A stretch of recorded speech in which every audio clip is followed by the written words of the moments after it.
You're listening to The Driven, the podcast that gives you the news and the views, the ins and the outs on electric vehicles. The Driven podcast is presented by Sam Parkinson and Sarah Aubrey and is proudly brought to you by the Australian Electric Vehicle Association, Australia's leading voice for electric vehicle consumers and enthusiasts. The AEVA is a volunteer-run, not-for-profit community dedicated to electrifying Australia's transport as quickly as possible. Why not join the AEVA today? Visit aeva.asn.au/membership. Hello and welcome to The Driven podcast. That's my line. Hello and welcome to The Driven podcast. My name is Sam Parkinson and joined by co-host Sarah Aubrey from Electrify This. Sarah, how's your week? How's your day? How is my day? It's good. I just went and picked up the MG S6. It's very nice. You like it? I got in and was like, this is nice. And then I came home and Googled how much it was because I was like, this is nice. And? Yeah. Add it to your list, I'd say. If you're test driving EVs, get onto that right now. I can't, sub 50, isn't it? Sub 50, right? The base model is sub 50, like around mid 50s for the all-wheel drive. Can't really speak to it yet as I've only literally driven it back from Moorebank. Yes. But what I did experience, I was very impressed. So, and good range, lovely ride. There's rear-wheel drive and all-wheel drive. More to come, but I was pleasantly surprised, which was great. Coincidentally, I've got that vehicle at the moment too, but I've had it for about 5 days, and so I've got probably a few more views on it. But I agree that it is good. I really like the amount of space in the back seats. It feels quite spacious in the back, which is something for your long That's legs. right. That's right. So it's not often I feel. I know. frame. It's not often I'm feeling spacious, like I've got a lot of space in the back. So that's been really nice. So I like it. I think Does that mean I feel like a small child in the back seat of that car? you may do. You may have to use a car seat, perhaps, which you can easily. Booster seat. Yeah, booster seat. Shut up. No, but it's good. It's good. Can you call that a wagon? Can you call it a wagon? You can't really though. It's not really a wagon. Nah, I'd call that a four-wheel drive. I'd call it an SUV. It has wagon vibes just because of the amount of space in the back seats. That's all. But yes, it's nice height, drives well. Does yours have a sunroof? It does. The no space under the boot was a bit of a surprise. Yes, it hasn't got everything, but overall, I like. Actually, my first time in an MG period. I don't think I've really? actually been in an MG before. So. Well, welcome. I had an MG4 on long-term review, and I've reviewed that a couple of times. Great car, drives so well. People who own that car know. And obviously driven the MG S5, and I've driven the MG4 Urban. I like MG. I really like what they do. And I particularly love MG Pilot, where you can turn off the bings and bongs, which we will talk about later. The bings and bongs. Okay. We will. We do. We've got an interview which you conducted with Mike Atkinson, talking specifically about bings and bongs, and we will have that shortly. But in the meantime, let's discuss the June numbers which came out. At the news of the month. That's right. Yeah. The news of the month, quite literally. Yes. So, Sarah, what have we got for June? Well, Sam, I said 23%. To be fair, you also wanted to say 23%, but said you couldn't say the same as me, and you said 24%. So technically we're both like bang on, because the results were an absolute smashing record result for Australia, which was 23.4% of all new car sales in Australia were pure electric vehicles. Mic drop. Boom. Here we go. Mm-hmm. So what do you think? What are your thoughts and feelings? Well, good. I'm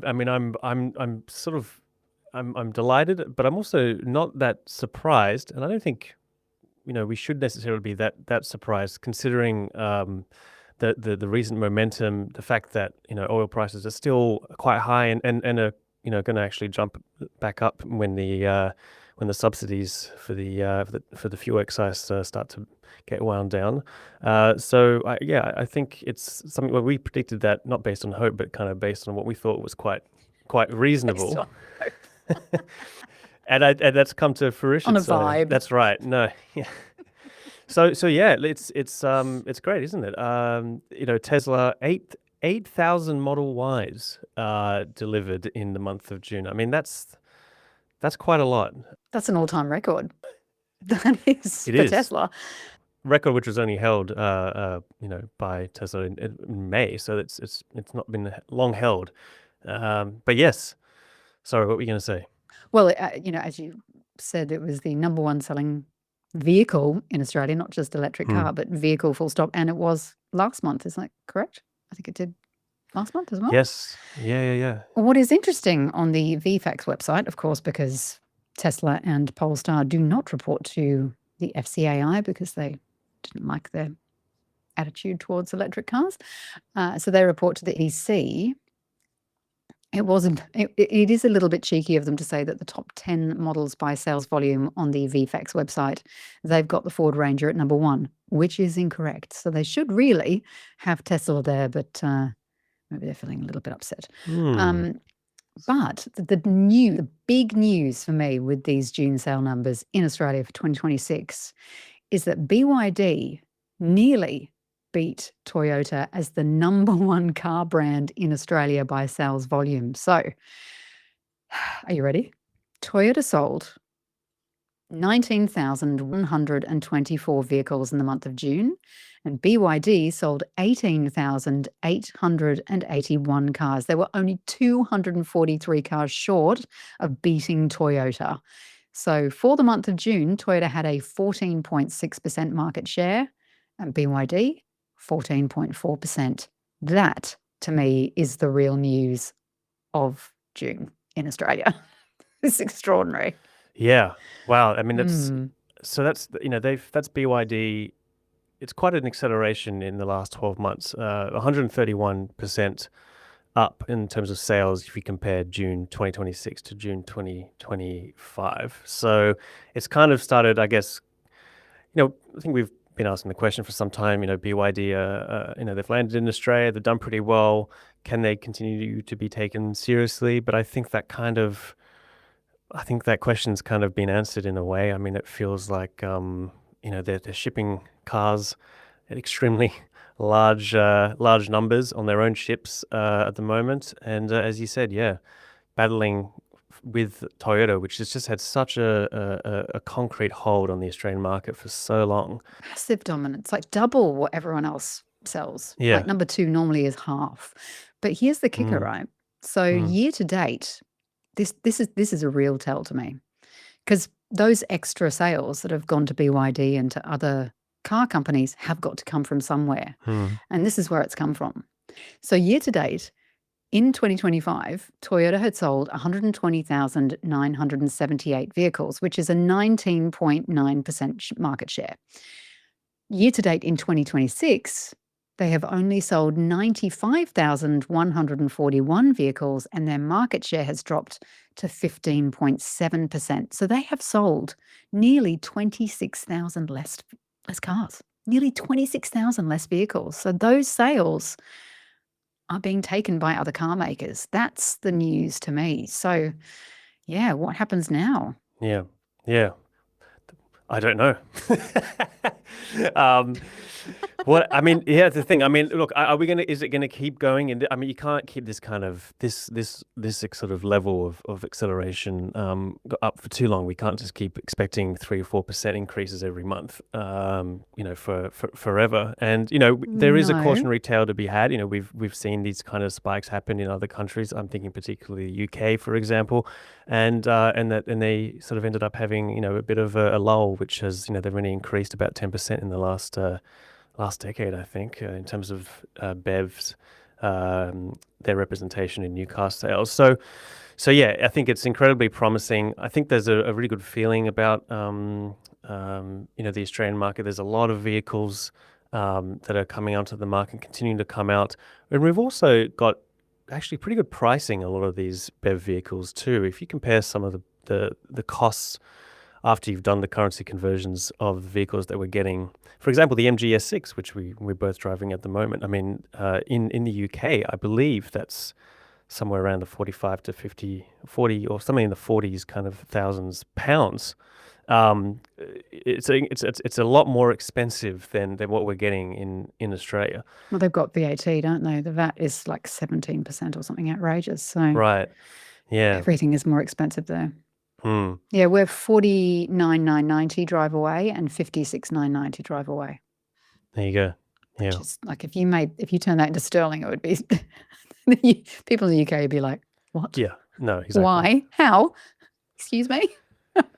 Yeah. Yeah. Yeah. I mean, is Toyota's biggest problem is it electric vehicles or the lack of penetration in electric vehicles specifically? I mean, they've obviously still got a dominance in the hybrid market, which do make up quite a lot of vehicle sales as well. So if you take into account hybrids as well as BEVs, that's about 50% of the entire car market. And Toyota have been doing pretty much only hybrids for a while now.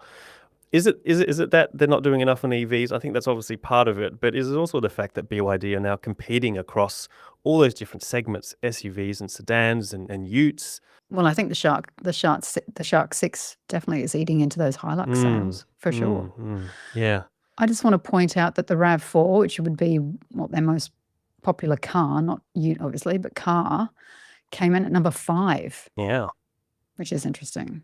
They sold 4,115 of them, and that's a new vehicle. So you'd think that it would be more popular than that. And yeah, the Ford Ranger number 2, BYD Sea-Line 7 outsold the Hilux. So the Sea-Line 7 came in at number 3. They sold 4,730 of those. And then 4th place was the Hilux. 5th place was the RAV4. Coming in at 6th place was the BYD Shark 6 with 3,398. That's up 13%. The Hilux is down 16.5%. The Ranger is down 4.7%.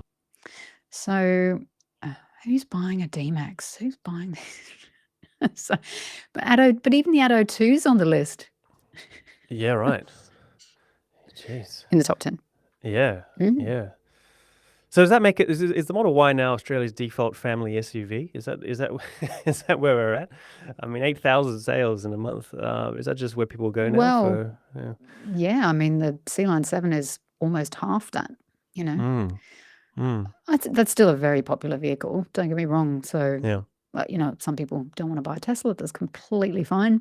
There is a lot of choice. I'm surprised that we're not seeing more Zeekr 7Xs, but I would imagine that they would have delivery constraints would be my guess. It's just that like BYD can meet the moment, right? Yeah.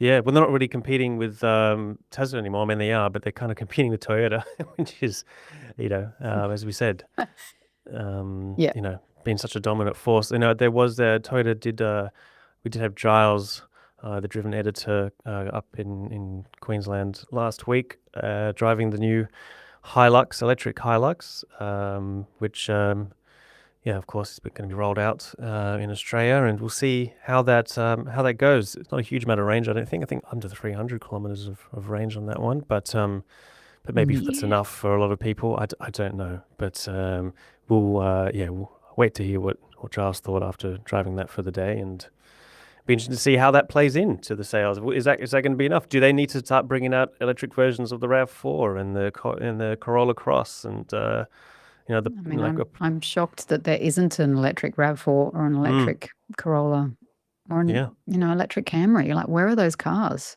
And it's frustrating. Oh, Bindy's dreaming. It is frustrating because they're good. Can you hear that? Because it is. I think Bindy, your dog, has something to say.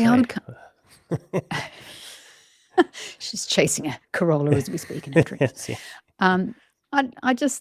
They're great cars, and the BZ4X and the Solterra are great cars, and as is the Subaru Trailseeker and what's the BZ4X doing? I mean, these are really great vehicles, and they make good cars, and I just wish that they had committed. Toyota in particular had committed sooner to electric vehicles. And I think this multi-pathway, multi-drivetrain approach is just not going to cut it. I think they're very happy selling those really dirty vehicles because that's a real breadwinner for them. That's where their profits are. And I think it's time to stop that.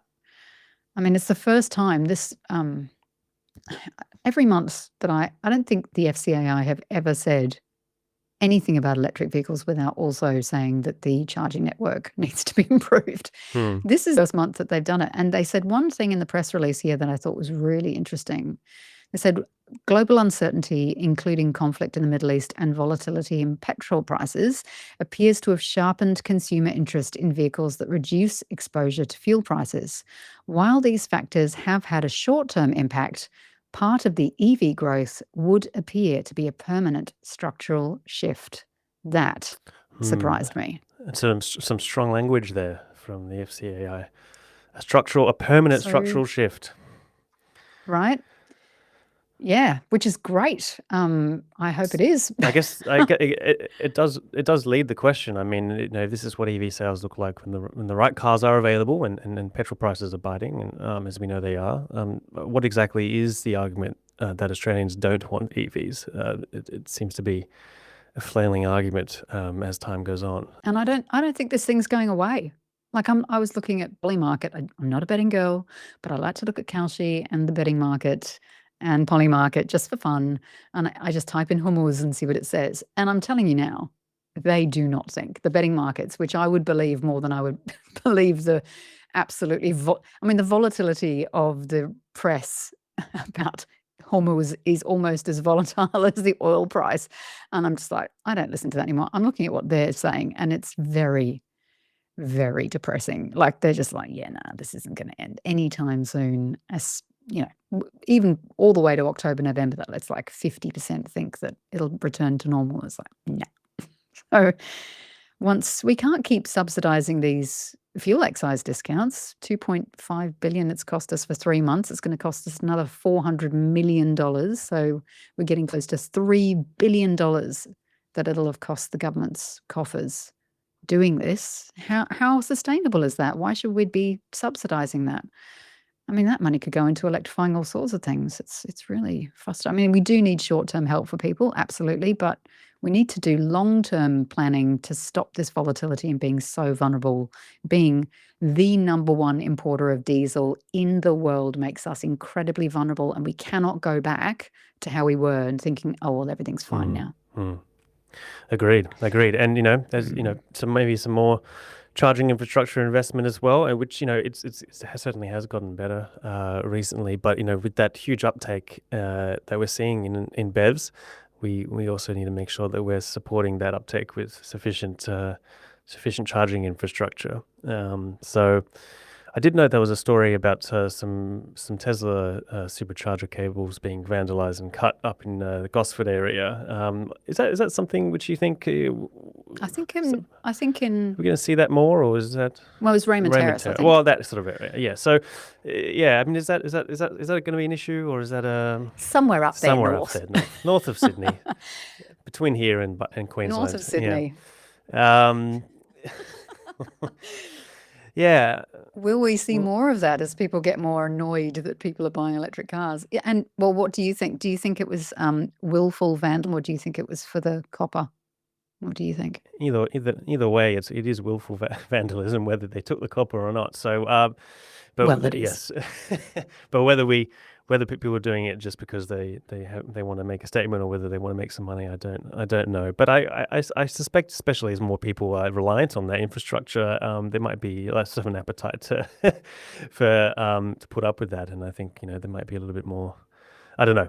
I would be surprised if that's an issue we have to deal with too much. But who am I to know? I'm just guessing. It's something I do worry about. Sure. Yeah. Just because, everything's so politicized. So of course, of course. But imagine if you just took a bunch of EV drivers and you parked in a petrol station and just blocked every Bowser and just went off and had lunch. I mean, that is literally the equivalent of what they're doing. Well, that would be rude, wouldn't it?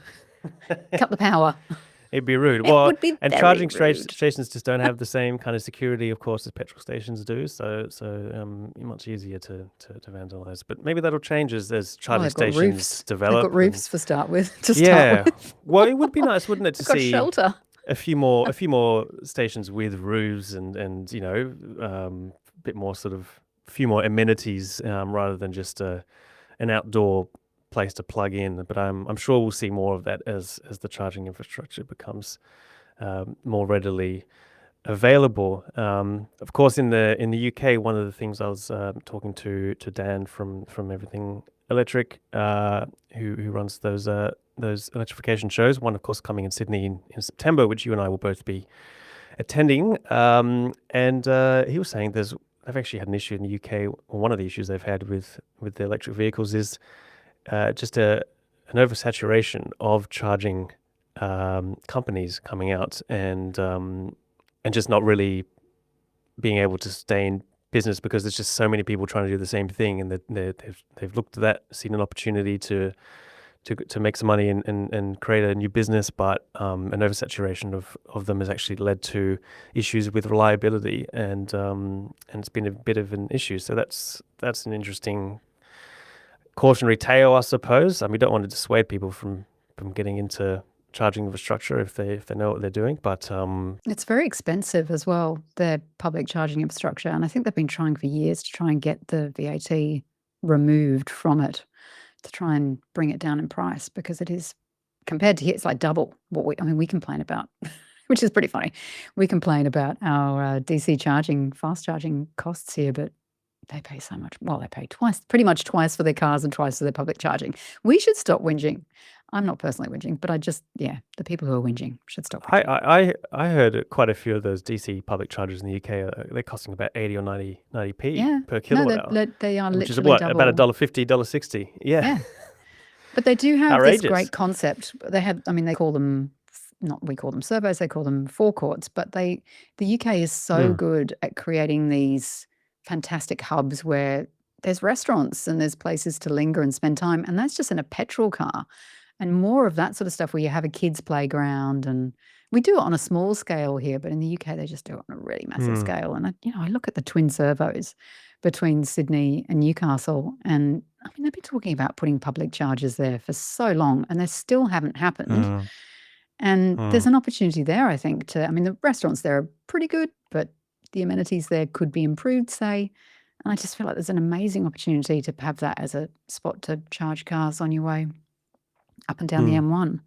And everywhere we could have that sort of thing. And for a country that we are potentially traveling longer distances. You travel in the UK, you could travel a couple of hours and you're in a completely different part of the country, and they still do that. Yeah. So we really have no excuse not to. It's just an opportunity to spend, to create businesses around that.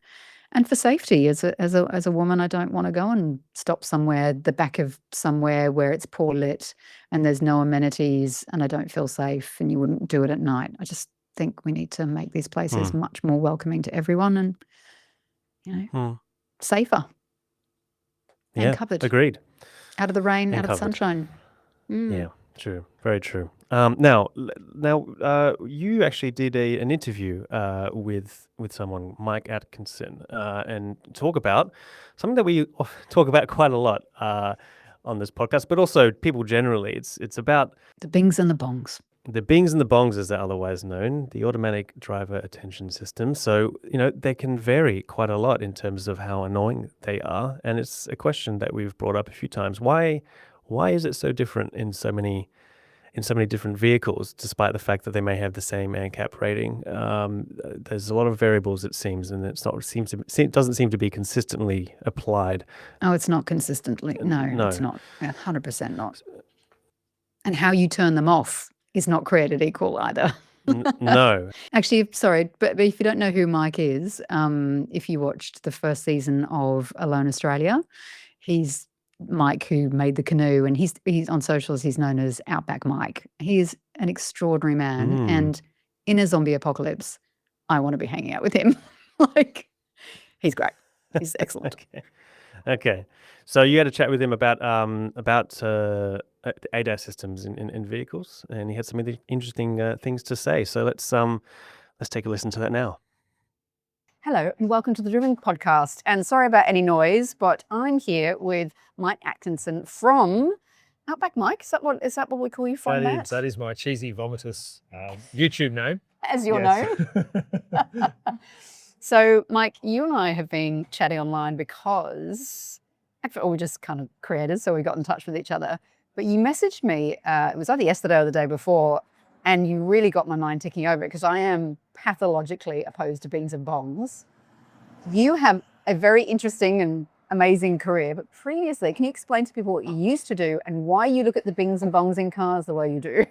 Sure. So I was an Army helicopter pilot and Air Force flying instructor. And also particularly in the Army helicopter pilot role, I was in an aviation safety role. And I also did operational test and evaluation. And so that's whenever you're in a cockpit, we have different cockpit systems. And autopilot's been around for a long time in aviation. Right. And it's kind of new in cars. And there are many different facets to what go with an autopilot system. And we also have queuing systems that can direct your attention and let you know of adverse events, right? And so the mind is a sacred thing when you are flying. You must be able to concentrate as much as you can on the task at hand. And any distraction that is not contributing is seen as a negative, as a significant negative. So in a warning caution system, for example, if you went out on a mission and you were getting frequent false indications for something, you would US the aircraft. US means you'd make it unserviceable. If you were accepting, or when you were designing that cockpit, if there was constant spurious warnings and cautions that didn't add, that subtracted from your attention and your ability to complete the mission, but drawing away your focus, then the manufacturer of the aircraft would do that as they build it in like front of their mind. And then when an Air Force accepts that aircraft, they would do operational tests and evaluation. And what are the problems with this cockpit? Well, the kid's going bing, bing, bing. And I'm like, that's pretty unacceptable. How are we going to manage this? Because, when you're operating any system like a vehicle or an aircraft, particularly in a high workload environment, and I can talk about what is a high workload environment when you're driving. Let's just say you got two kids in the back and you're navigating through Sydney on an unfamiliar street and it's dark. You are juggling 7 balls at once and you can barely manage, right? Yeah. And then you have another ball thrown into the mix, false warnings and caution saying, hey, look at the road. It's like, I was looking at the road, bing bong, and it's flashing at you, taking your attention away from what you're doing. That can be the ball that makes you drop all the other balls. And the equivalent of that is a crash. So, without that extra addition to your workload, that can be the straw that breaks the camel's back.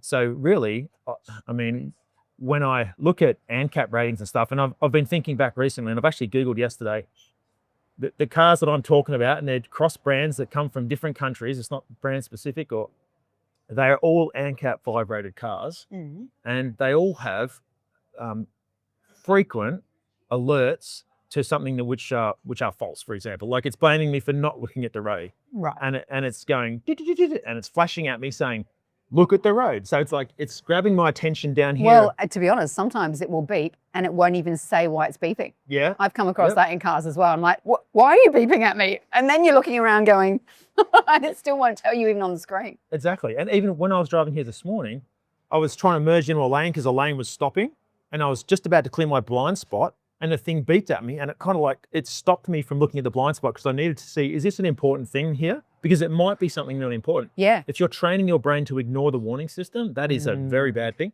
So, like that affected my lookout, and say there was a motorbike in there, it reduced my ability to clear the blind spot. Yeah. Due to a system giving spurious or unnecessary alerts, taking my attention away.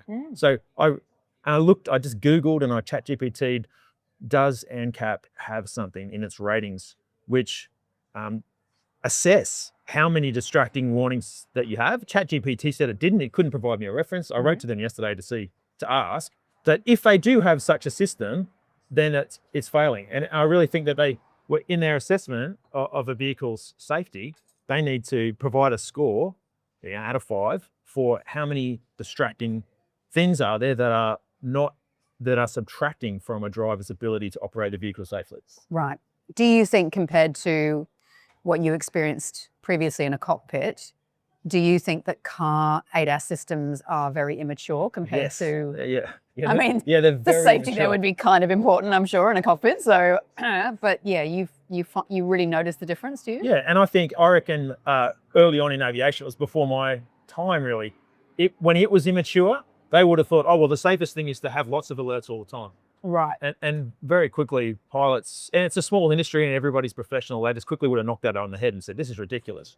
And so, yeah, these kinds of problems are emerging due to the immaturity of it in automobiles, but Yes.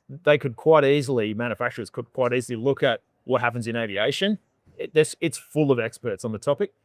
Take all those lessons, don't learn them again the hard way, and put them into driver systems. But the way for manufacturers to have to work towards that goal is for ANCAP, I think, to provide an accurate assessment of inaccurate warnings, that distract your attention. And the problem is everything is in screen. So, you'll have many cars now that just have a screen. And you might have a couple of rollers, maybe a couple of buttons on the steering wheel, but that is it. And for that basic stuff, I got told that maybe you're a boomer in that, Yes. I don't want buttons for everything, but I want it for the basic stuff that you quickly need to get to, like the air conditioning, even the recirculate button, just going into a tunnel, the car doesn't always recognize it or get it right. And you're in there and you're like, oh my God, this is terrible. You quickly want to get to something. And then you're being reprimanded for looking at the screen. I'm like, Yeah. why do we need a camera looking at us? I'm still disturbed by that. I'm still being monitored all the time. I'm like, is that recorded? Is that sent somewhere? Like, it does worry me that as well that my data is being used or taken or something. Like, I just don't think it's, Yeah. There is the privacy aspect, but I also think that there's almost like a superiority thing. Like, I'm an engineer, you're a bad driver, so I'm going to tell you that you're having these things, and I'm going to remove from you the ability to stop that warning system from operating. So, you know what I mean? Like, it won't give you the freedom to turn off that alert system, or it would make you do it every single time you drive your car. I think when you've spent a huge sum of money on a vehicle, you then have the right, that is your vehicle, you have the right to turn that off permanently should you wish to. And it doesn't matter if it's a waiver, right? They could give you a waiver and go, hey, this is, I agree, like insurance going, I agree that I have turned this off and that I am now solely responsible for the vehicle. I agree, yes, tick, done. Yep. That's fine. I would take responsibility for that. No problem. I agree. And then the other, like my wife's car, 2017, it's a Holden Captiva. I'm happy to drop that because Holden's finished making cars, right? Yeah. It still regularly comes up with a warning on the dashboard, just at random times when you're driving, saying it's dangerous to look away from the road. And the only way you can get rid of it is to look down and press the OK button. No problem. So as with that warning thing with my mate, in his car, he can't permanently deselect the warning function, but he can do it each time he starts the car up. Right. So he's finding himself, 50% of the time driving down the road and going, oh, damn it, I forgot to turn that off. So now he's digging around in the controls, menu number 7, deactivate. That's when the wombat comes out. It's going out when you have to go through several levels to do something, to turn that stuff off. That is so dangerous. It's like texting while driving. Yeah, it is. Yeah. 100%. So what would you like to see change with cars? I just think that somewhere in the system, and it seems to me that ANCAP would be the way to do it, because as I'm understanding, like, manufacturers they need that 5-star rating to be able to sell their cars. And I think that it's such an important part of safety that they really need to prioritize a driver distraction and ensure that there's no false or extremely minimal amount of false distractions. But do you think, okay, driver deaths are going up, road deaths are going up. Road deaths are going up, pedestrian deaths are going up. Is this actually solving the problem? Well, yeah, exactly.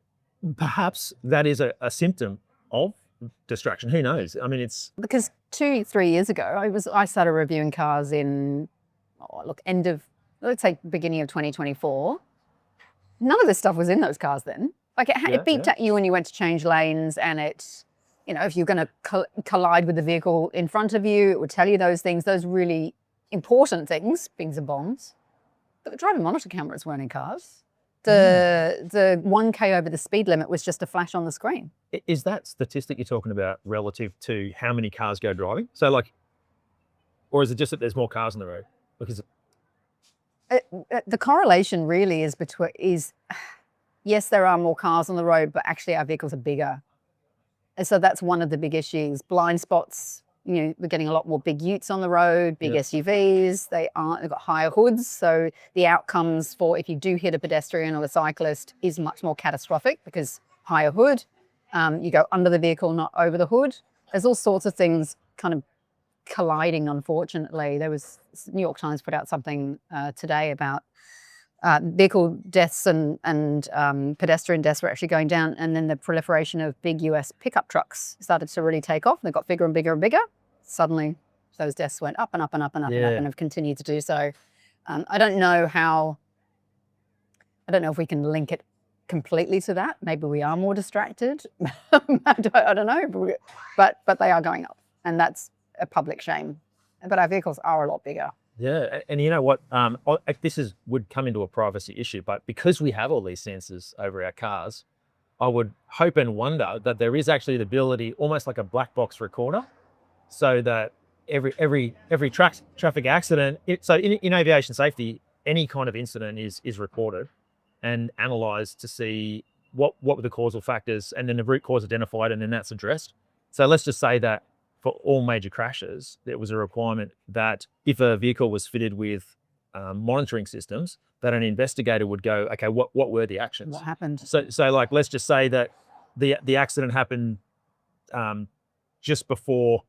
You might find that you could identify then if it's what's causing the distraction, or because there's also times when the vehicle will brake because it's sensing someone else coming in collision, and you've seen that car, and all of a sudden it goes, oh, I'm going to stop this, and it's ruined your merging.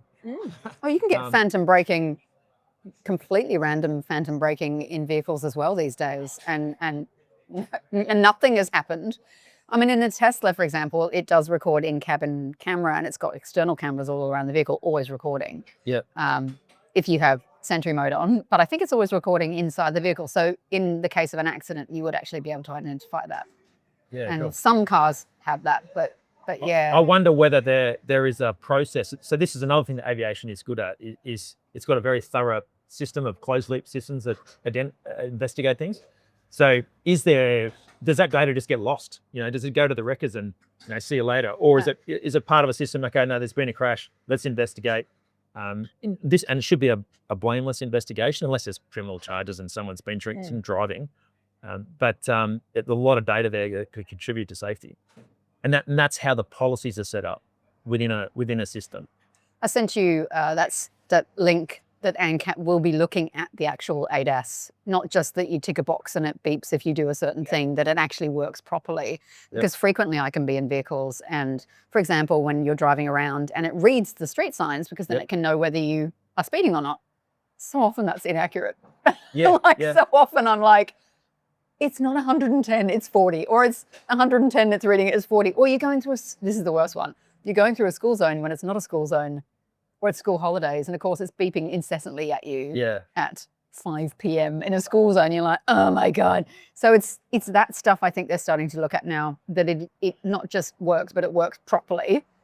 Because I think they've acknowledged that people are irritated by this. And the last thing you want is people behind a wheel irritated by their vehicle, driving around annoyed. Yep, I agree. And it almost needs, like, sometimes you might want those things, but you know how you have on the steering wheel buttons that are really important, so you don't have to move your hand off the steering wheel. Yep. There should be a mute button on the steering wheel. So if I want, I can have the safety features generally selected. Yeah. But things that go on squirrely, there's a truck here. So literally this morning, there was a truck next to me and I was squeezing in, and I was like, I know that I'm squeezed in between a truck here and I'm dealing with this. And now the thing's going, there's a truck here. I'm like, no shit, Sherlock. Yeah, thanks. Yeah, thanks. Good to know. It's like having an anxious, annoying passenger. Like there's a cat over there, and like, oh my God, there's a cat over there. Like, that is the worst bad for backseat driver. Safety. Yeah. That's the best way to visualize what the systems can be doing. So like sometimes that's okay. Like if I'm driving along at night, and hey, it's good to have an anxious, nervous driver with me. Yeah. But things are starting to get funny. I'm getting yelled at. Steering wheel, shut up. Like the shut up button. We need a shut up button. Yeah. Actually, well, to be honest, in things like MG Pilot, in the MGs, you actually can select all the things you want off, and you create an MG profile, pilot profile. And when you get in the car, it's tap, tap, you turn on your profile, and then all those things are turned off. So that's great. But I think, even not in 2 steps, it'd be nice if it was just a single button on the steering wheel that was like a little meep. In the aircraft sense, any kind of warning and caution, you have a master caution, and then you can quickly acknowledge it, which stops the honking and the audible sounds. And then okay, I've got something that I need to check, because you might be in the middle of a dogfight or you might be avoiding the ground. And at the moment, the biggest priority is not crashing. Yeah. And then, okay, I pulled away from the ground. I've missed the tree. Right, what does the caution panel say? Oh, I've got an oil pressure low. So it's acknowledged that you have acknowledged it, like that you have seen it. Yeah, so by me cancelling it, it shows that I've acknowledged that Yeah. there is an issue. Ooh. But be quiet, please. So it's called bitching Betty was the term derived in the 50s when they developed these systems, because they actually trialed voices, and men weren't listening to male voices. Oh, And they did a study, and the voice that they listened to most was the voice most like their wife. That's why they called it bitching Betty. Is that why sat navs are mostly women as the default? It might be. It might It's be. probably the only time that women are really listened to. There you go. But I must say that has changed a little bit, because when you land a 737, all Boeing aircraft, as you get down lower, it starts to give you voice call outs from the ground. And it is like they've got the Darth Vader voiceover guy who goes 50, 40, Really? 30. Awesome. Yeah. So they don't always use a female voice, but that was their initial testing. Oh. For all those 747s I've never landed. There we go. All right. Well, thank you so much, Mike. That's really kind. Fascinating to hear your insights from a viewpoint where the ADAS system needs to work, because it's life and death. Absolutely. And it should be like that behind a car wheel, really, shouldn't it? Yeah, it is. It's life and death, and it's a serious safety point, and that's why it's not been tracked properly. Yes. All right. There you go. Oh, no worries. Thanks for the chat. And that was Mike Atkinson talking to Sarah at a cafe in Sydney. Yeah, sorry if that was too noisy. I do apologise. We were just literally hanging out in the cafe. I was like, John, do you need to Yeah, some interest. Yes. I mean, that was an interesting discussion. So what did you make of what he had to say? I thought it was fascinating to hear his viewpoint from a pilot's viewpoint, where it's literally life and death when something is binging and bonging at you. That he saw the ADAS systems in a helicopter, for example, as being just as important in cars, and he thought that they were quite immature. So I thought that was interesting, because it can be life and death in a car. It can beeping at an impending accident. It can be beeping because you're about to crash, or you're about to change lanes into another car. And I think the stuff where it's going to be a serious moment, mostly in cars, is pretty good. I've certainly had a couple of moments where a car has phantom braked or done something a bit weird, but generally it's actually pretty good. Where I think it fails is on the less important stuff. I think is less important, like going 1K over the speed limit. The fact that it misreads signs so frequently. I've been in cars that just get it completely wrong. You'll drive out of a car park where the speed is 10 kilometers an hour, and then you'll be driving on the streets and it doesn't know what the speed is. So it's beeping incessantly at you. That's happened so many times in cars that I've been in. And the drive, 2-3 years ago, or even 2 years ago, we didn't have driver monitor cameras, and we all survived without them. I think we really have gone too far, and it's unnecessary. And I think the things that aren't necessary, like those that we didn't have a couple of years ago, you should be able to turn that stuff off permanently, especially if you have spent that money on a vehicle. You own that vehicle. They don't own it anymore. You own it. It's like signing a waiver and saying, I consent that I have turned this off, and you will not be held responsible for me turning it off. Like, yes, tick, done. Do it once, it's done. So I think drivers driving around irritated is actually literally the opposite that you want in a big metal box on 4 wheels. And I don't like that car makers blame ANCAP and ANCAP blame car makers about what's going on here. So I will point out that in the interview, Mike mentioned that he had contacted ANCAP, and so he actually got an email and he's forwarded it through to me. So if you're interested in hearing what looks like a pretty cut and paste email, but this is from their standpoint, so we can kind of at least hear their side of the story. ANCAP encourages vehicle manufacturers to equip vehicles with safety technologies that can assist in avoiding or mitigating the risk and severity of a crash, including those caused by driver impairment, fatigue, and distraction. In order to score points as part of ANCAP's assessment, vehicles generally require that certain critical safety features are default on at the start of each journey, with some less critical features are able to retain their set status, so can stay off if switched off. Now, they don't specify which features they are that can stay off, which is curious. However, ANCAP recognizes that some drivers, like all of us, have found aspects of these systems frustrating, particularly where warnings are perceived as too frequent, intrusive, or inaccurate. It is important to note that ANCAP does not prescribe how manufacturers implement many of these systems, which is why, as you were saying, they're all so different. For example, ANCAP does not generally require some non-critical systems, including driver monitoring and speed limit information systems, provide audible alerts. Ooh, now that is very interesting. So when you go 1K over the speed limit, or if you're looking away from the camera, it shouldn't have to beep at you. It doesn't have to beep at you. It could just be a flash on the screen. That is something that car makers should definitely change. That to me is a real whew moment. Bing. The design, user interface, and implementation of these systems are the responsibility of the vehicle manufacturer and can often be visual, audible, haptic, or a combination of responses. So visual, audio, audible, haptic, or a combination of responses. Man, can we just please have just some visual on the screen or even on the steering wheel? I would take that any second of the day when it comes to driver distraction or 1K over the speed limit. Continuing on, it doesn't go much longer, I promise. Safety technology should support drivers without creating unnecessary distraction or annoyance. Well, it's failing now. And ANCAP continues to monitor this space closely. Additionally, you may be interested to know that from this year, our assessment is placing greater focus on how well these systems work together. Okay, they hadn't announced that previously, but what happens with cars that are on the road right now that aren't working properly? That's just me. Okay, back to the email. There are also opportunities to improve how manufacturers implement such systems to reduce in-cabin annoyance and distraction. And we would encourage you to continue sharing your feedback directly with the relevant manufacturers to ensure your concerns are formally recorded and considered in future design or calibration updates. What do you think? Interesting. Are they saying, I can't tell if what they're saying there is that when they say they're going to look closely at whether these alerts are actually a distraction, are they saying they may consider perhaps deducting points from an ANCAP rating if they deem that the ADAS system is too much of a nuisance? Is that what they're saying? Well, to me, that would be good. That would, I mean, I don't know. And also, how can you tell whether they work properly when you just, I mean, do they go beyond a lab environment? Are they keeping a car for a month and driving it everywhere and experiencing that? Or are they just keeping it? And how long does an ANCAP test go for?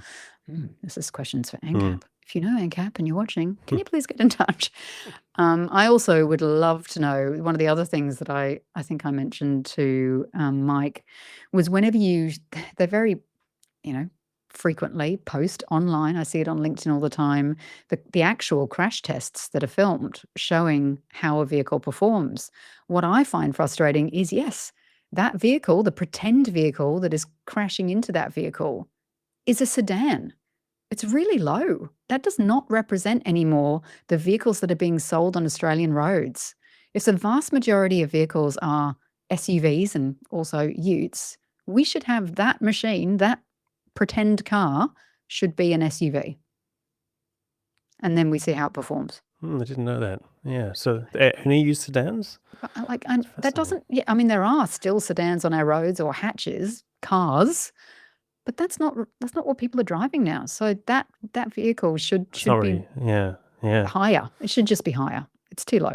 I mean, one of the things I thought was interesting from what Mike was saying as well was he was saying that in the aviation industry, when he was drawing comparisons, when something doesn't work quite right, when a system doesn't work quite right, they act pretty quick on it, and if they will remove it from the system because it is a hazard. Which is true, but when we're putting it in the I guess the frame of a vehicle, a passenger vehicle, I mean, arguably, it's even more important that the systems work correctly because you may, in many situations, have less time than a pilot would to remedy. And a lot more distractions, as he was saying. A lot more distractions, and the average driver is not as trained as a pilot is when they have to get their pilot True. license. So Yes. we're also dealing with a lot Yep. less experience. So the systems should be able to support the fact that most drivers are not as experienced at driving as pilots are at flying planes. So Especially, yeah, as he said, you've got kids screaming at you in the back, that's cars right. all around you. That's right. In the pilot, you just shut the door, and you don't hear what's happening in the rest of the cabin. So yeah, it's an interesting comparison, and maybe the standards that are set in aviation, some really should be adopted and applied to the roads. Yeah, it was really great getting his viewpoint as someone with that much experience in that kind of environment where it's high stakes, is literally life and death. And he seemed genuinely shocked by the bings and bongs in some of these vehicles he's been driving. He was like, "What?" Well, shocked enough that he wanted to write to ANCAP. Like, he was like, "What the hell is going on?" But yeah, Yeah. I think I'm glad that they're gonna, well, look at it. But yeah, I'd like to know how they're gonna look at it, and whether they will.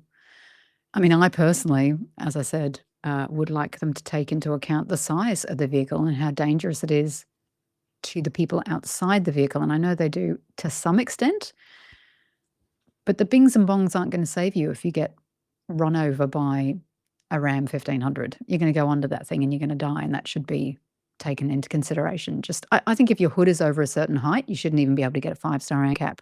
Although a lot of those in fact, the vast majority of those American utes don't even have ANCAP star ratings. This may be a silly question, but does ANCAP rating, does it take only into account the passengers inside the vehicle? Does it actually take into account passengers or people outside the vehicle? I think it only takes into account the people outside the vehicle in terms of the bings and bongs alerting you to them. Right. Okay. But it doesn't actually take into account the size of that vehicle if you did hit someone in a small car, or if you did hit a cyclist or a pedestrian. By its sheer size and blind spots and the design of the vehicle itself, that is not taken into, which is madness.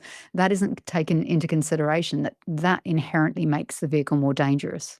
So I think if a vehicle was over a certain hood height, it shouldn't be able to get an ANCAP rating. But as I said, most of those vehicles that are, I think, the most dangerous don't even have, because it's not compulsory, don't have an ANCAP star rating. God, it's an interesting discussion. I think obviously one that's going to be ongoing as the development of ADAS systems continues to roll out in new vehicles coming out, and it is something that people, you and me, but both get frustrated by, and depending on the vehicle we're in, and it does need to be. Yeah, I mean, I'm actually thinking about it. The amount of time that I would spend distracted from the road trying to deal with a bing or a bong is probably quite a lot, and it's that's a problem. And yeah, the worst part is when it bings and bongs and doesn't tell you why. That is Yes. the most annoying of all. Yeah. You have to get used to the sound. Because at least if it says, I'm like, okay, I know I'm looking at the screen and not at the road because everything's in the screen. Yep. But if it doesn't even tell you on the screen in front of you why it's, I'm just like, oh, come on, I give up, honestly. Look, what do you guys think? Those listening, I mean, let us know what you think. Do you think should we be holding ADAS systems on vehicles to the same level as what they, what the same standards as aviation? Should we, as life and death? Yeah.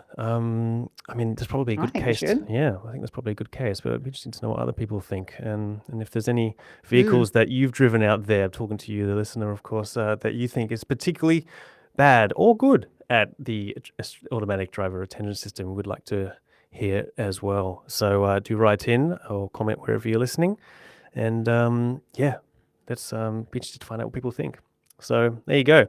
Well, to be perfectly honest, the MG S6 and all those MGs, the MG S5 as well as the same MG for urban, they actually do that.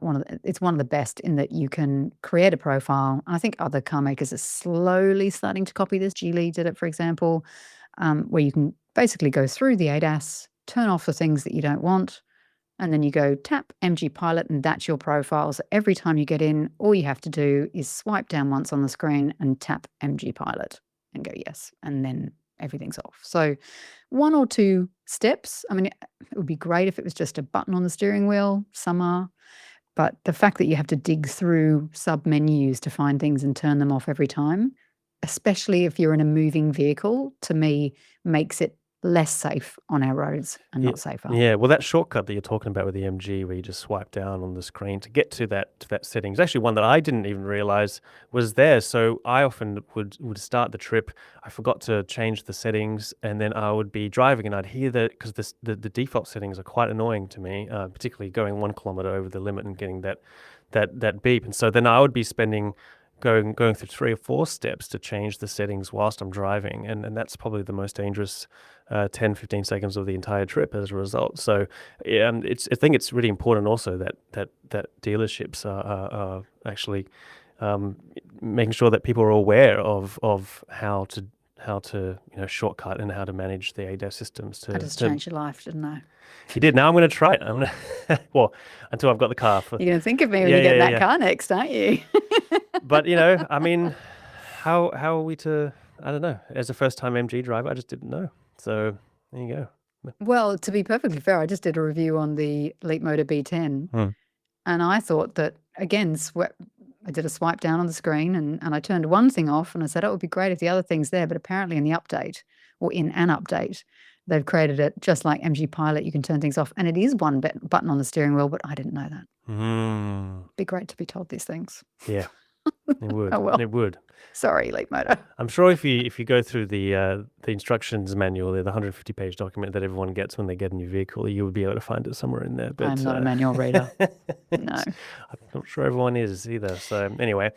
My partner is, and then I get told things. Oh, good. Well, that's handy. I am not. We've each got our own strengths. Yeah. It's good. Oh, look, it's perfect.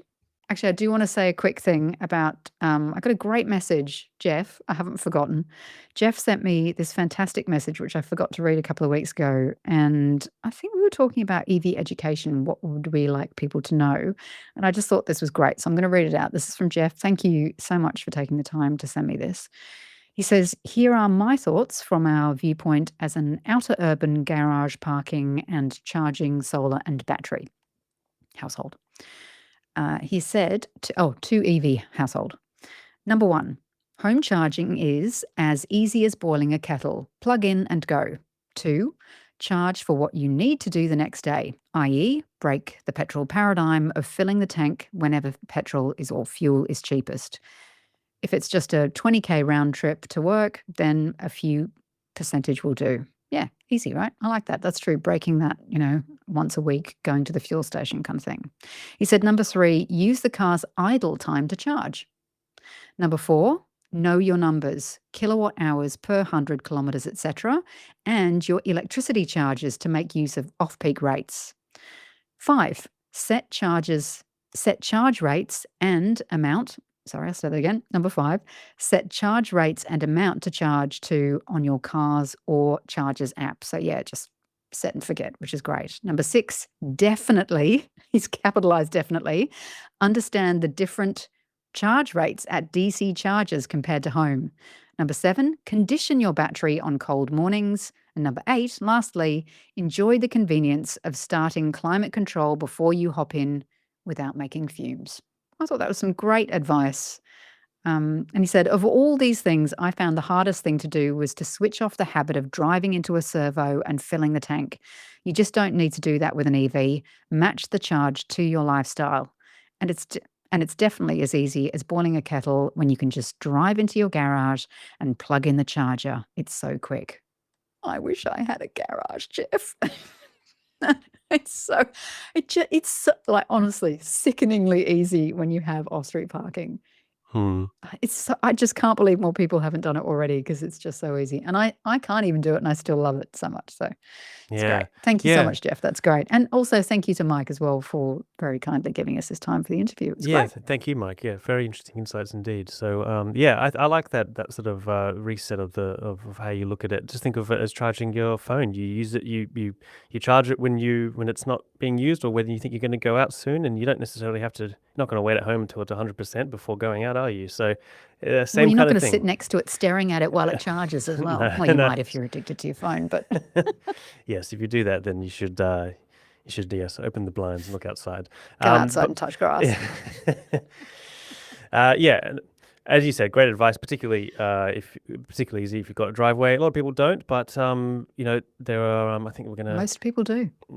Do most people? Is that right? You think you've said that before? Well, curiously, I did a little bit of research on this recently. So, in terms Mm. of detached houses, so obviously not all houses are detached, but in terms of detached houses, there was an article I read from the Grattan Institute that said 80 to 90% of detached homes in Australia have 1 or 2 parking spots. They have off-street parking. Mm. And we are so primed for everyone to have, and as I've said previously, with the census, the last census, 55.1% of Australian households have 2 or more cars. Man, we're just ready. We're so ready. So yes, there's apartments, but only about 16% of people live, 16 or 19%, it's less than 20% of people live in apartments. So it's really only areas like ours where we live, where it was built before the invention of the car, where there are no driveways for a lot of the houses. Over 2/3 of the houses in our area don't have it, but that's very unusual. And of So course, we yeah, are we're seeing ready. some developments in the charging your vehicle in an apartment sort of sector, where we have seen some really cool examples recently of car parks in apartment buildings having just trickle charging rolled out to each of the parking bays, and just allows you to plug it in when you're at home and when you're not using the car, which, as we know, is more than you think. Those cars are sitting Did in I the tell you I garages. visited some recently? Uh, I don't think I told you that. Sorry, I was doing a job recently, and I actually saw 4 different smart plugs on display, as part of a little job that I was doing, and it was fascinating. So yeah, all these power points in an apartment building, and 4 different companies: Ready Steady Plug, Knox Energy, Alchemy Charge, and Combined Energy InCharge. So all different ones. They've just got a QR code on them. You scan it, you sign up as you would when you use any other thing, and you just plug in. It's a 10 or 15 amp charger, and then you just pay, and the money goes to Strata. So you can get hmm, around, hmm. and some councils in particular are helping people to install those. You can go direct to the companies, of course, but some councils are actually even giving rebates to help people do that with apartments. So do ask your local councils if you're interested in doing that for your apartments. We are not going to forget you, apartment owners. There are solutions, and those cars sit unused. Yeah, I mean, for new builds, it feels like that has to be taken into consideration now when building new apartments. Is there charging? It's obviously a lot easier to put in EV charging infrastructure when you're building it rather than retrofitting it. But Knox was one of those. We had the CEO of Knox on this podcast a few months ago, and he had just done a project in Melbourne where they had 240 chargers rolled out in a single apartment, which is the largest, I think, at least in the Southern Hemisphere. And it's not as complex as you might think. And as you said, they're just using existing infrastructure, and it's not like they're not doing fast charging. You're not getting 7 to 10 kilowatts. We're talking about, your standard trickle charging. But for most people, that's sufficient, considering how much time their vehicle spends in their garage, and they're just, as you said, use an app, and so they pay for it. Depending on how much that they use, it's as if it's not a particularly. It can be streamlined in a way which makes it quite easy. So yeah, I think that's a really exciting frontier, in terms of people who are in apartments and thinking, well, how can EVs don't make sense for me. And I've heard that argument a lot. And to some degree, yes, of course, it is more difficult. But I lived in an apartment for 3 years without any parking whatsoever, and with an EV, and still made it work. And I think that with these new developments, it's going to make it even easier for people to charge and maintain their EVs. So anyway, I think that's really It's at a exciting. cost. Yeah. A third of the Mm. cost of putting in a dedicated level 2 charger, and I think those chargers even can manage load as well. So That's if it's an older building and they're using a lot of power at the time, it can just ramp down. dynamically This adjusts. That's right. Yeah. So yeah. that's So the word. that's the way. And if the money goes to Strata, you'll stop the nanners. The nanners can't have a problem with that whatsoever, because you'll get the money in the end. You won't be stealing from everyone, will you? No, you won't. So, yeah, shut up. Well, I Vince. mean, even for those who don't have an EV, I mean, that's one of the questions I asked him. I said, you got 246 car spots there, and you've only got 20 EVs in that apartment block. How did you manage to get this past Strata? But turns out a lot of people who didn't even have EVs wanted it because it was just going to increase the value of their apartment. So even if you aren't using it, it was quite popular in that particular case, at least. So yeah, the nanas and You don't hear that very often. yeah. What's that? I think we've got something called right to charge happening in New South Wales. I think it's sitting in the upper house in the whatever they call it, the Legislative Assembly or whatever it is. Okay. It's sitting up there right now, and when that passes, you will have something called the right to charge. So Strata won't just be able to go, nah, you're not doing that. They'll have to jump through quite a few hoops in order to say, nah, you're not doing that. So hopefully it will actually be easier for people in apartments to get even something like that installed, smart plugs. Yeah, right. Okay. Yeah. Cool. Well, that's good, isn't it? A bit like how they changed the laws for pets. You have to have a good reason to say no to someone with a pet. All right. Well, I think that's all the time we've got for this week's episode. But thanks, Sarah. Thanks for doing that interview with Mike, and thanks to you listeners for tuning in once again. Thanks to our sponsor, the Australian Electric Vehicle Association, for your ongoing support. And once again, I do encourage those who have not yet checked out the AEVA website to do so. And also get yourself one of those cheap memberships. I think it's like $20-something a year, and you get access to a whole bunch of information and stuff. Do it. Fantastic stuff for people with or without EVs. Otherwise, Sarah, you have a nice week. Enjoy the MG S6. I'll be interested to hear what your thoughts are after driving it. Think of me when you get in it next. next. And I'll do the shortcut to the Pilot. Swipe down. Okay. Note to self. Otherwise, we'll catch you guys next time. Life changing. Take care, everyone. All right. Take it easy. The Driven podcast was proudly brought to you by the Australian Electric Vehicle Association, Australia's leading voice for EV consumers and enthusiasts.